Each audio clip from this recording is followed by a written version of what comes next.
Cette fois-ci, c'est la bonne. Notre invité est bien avec nous par téléphone, Dr Amr Hamid, professeur d'économie politique. Bonjour. Bonjour. Alors, dans quelle mesure notre économie est-elle influencée par les crises et les guerres autour de nous? Alors, l'impact économique immédiat de la guerre, spécialement en Gaza sur l'Égypte, premièrement sur le canal de Suez et les devises, l'escalade régionale attaque en mer Rouge liée au conflit a fait chuter le trafic par le canal de Suez en l'année 2024 avec à peu près 13 000, un peu plus que 13 000 navires. C'est à peu près 50% moins que l'année 2023.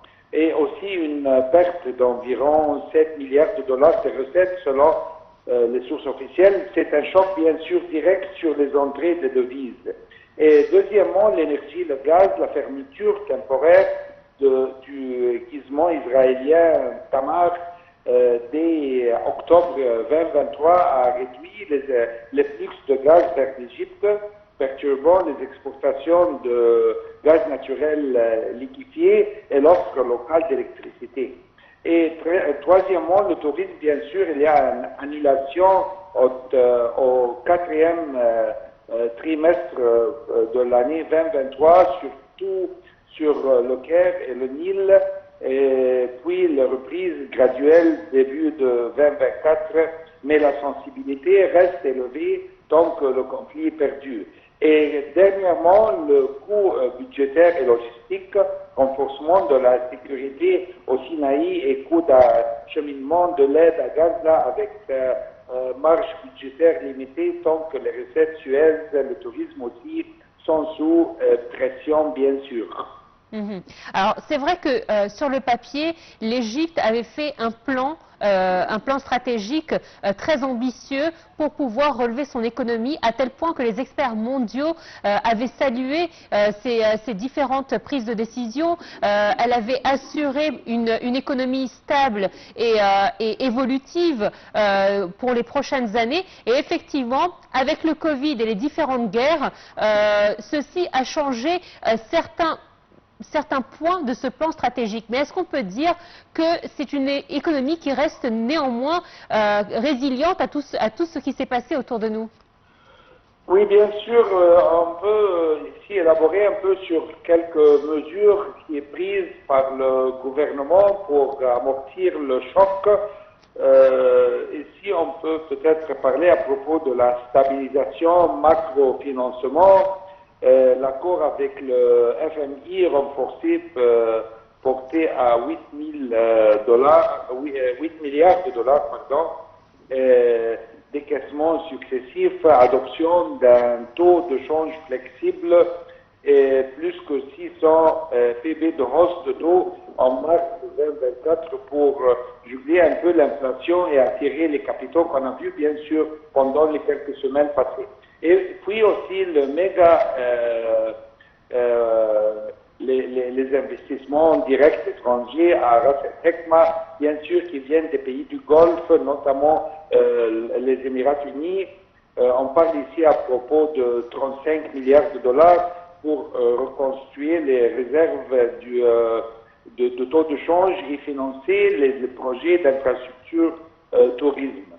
Et aussi, le bouclier social, je veux dire ici, le hausse successive du salaire minimum.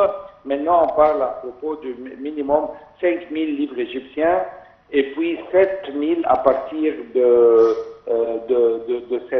pendant l'été, juillet, notamment juillet 2025, et des paquets de protection sociale, bien sûr, cartes de rationnement, de pensions, etc. Et finalement, on peut ici noter le soutien au tourisme, les incitations spécifiques pour le sud, le Sinaï, la mer Rouge, pour compenser la baisse de la demande liée au conflit.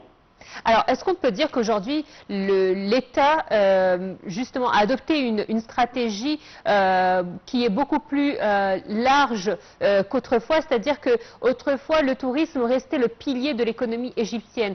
Est-ce que l'État a changé ce domaine, enfin, cette pensée stratégique et c'est plus centré sur, ou au contraire, elle s'est décentralisée au niveau de l'économie et elle mise sur beaucoup plus, par exemple, l'exportation de fruits et légumes ou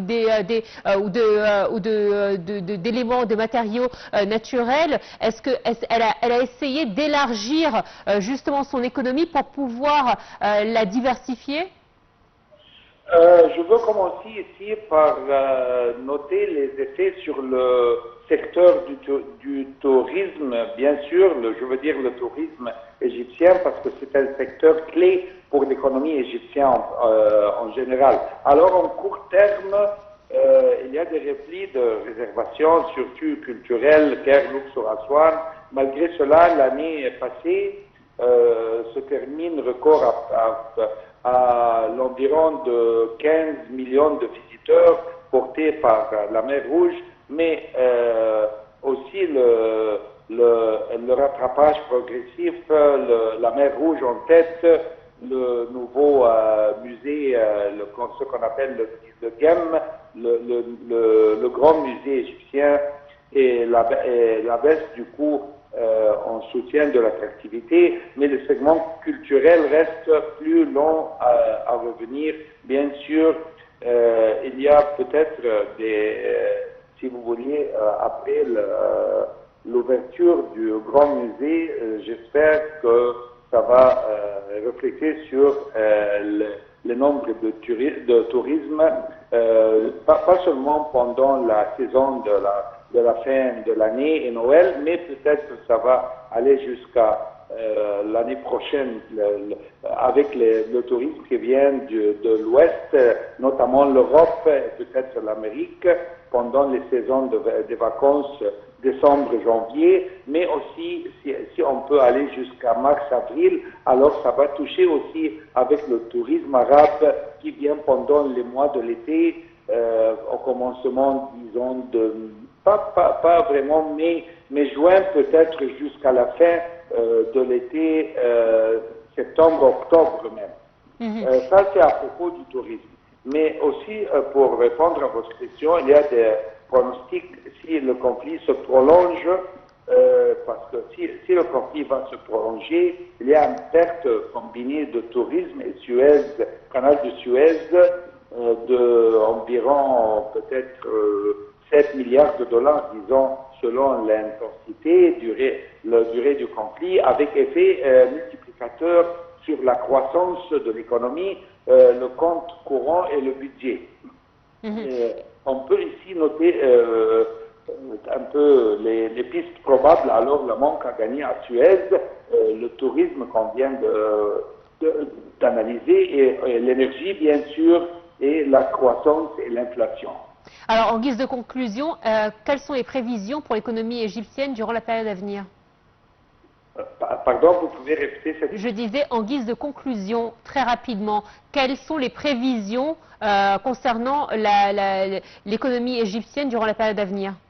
Alors, c'est ce que je viens de noter, ce qui est très important pour le gouvernement maintenant, c'est d'établir des systèmes stratégiques pour maintenir le secteur du tourisme, qui est très important. On a besoin d'établir beaucoup des plans stratégiques pour ce secteur, et aussi le secteur de l'énergie, et en général les autres, l'exportation par exemple, et l'ouverture, je ne veux pas dire l'ouverture, mais comment soutenir le canal de Suez. Alors, docteur Amr Hamad, il semblerait qu'il y ait un problème de connexion. Merci à vous d'avoir été des nôtres. Je rappelle que vous êtes professeur d'économie politique. Merci pour votre intervention donc, dans notre programme Bonjour l'Égypte pour nous parler de l'économie égyptienne face aux différentes crises mondiales. Merci à vous infiniment. Voilà, c'est ainsi donc que prend fin cette édition de Bonjour l'Égypte. J'espère que vous avez pris plaisir à la suivre tel que j'ai pris plaisir à vous la présenter.